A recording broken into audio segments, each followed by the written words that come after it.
आरती श्री जिमुतवाहन के, प्राणक रक्षक जे भक्तन के। आरती श्री जिमुतवाहन के, तेल खड़ी सो रिझथि अपने, सदिखन रहथि आशीष रखने। तेल खरी सो रिझथि अपने, सदिखन रहथि आशीष रखने। नहा खाए मरुआ मीनन के, आरती श्री जिमुतवाहन के।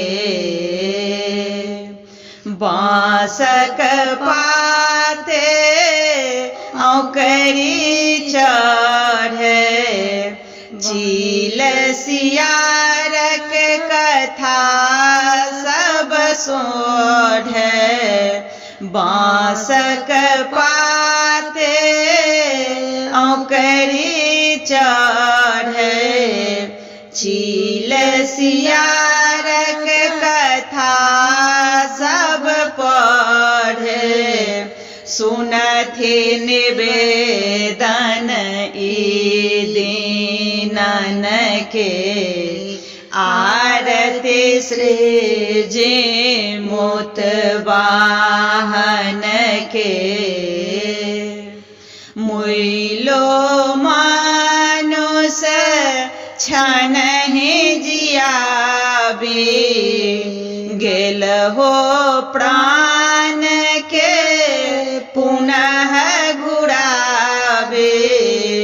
मुइलो मानुष छनहि जियाबे, गेल हो प्राण के पुनः घुराबे।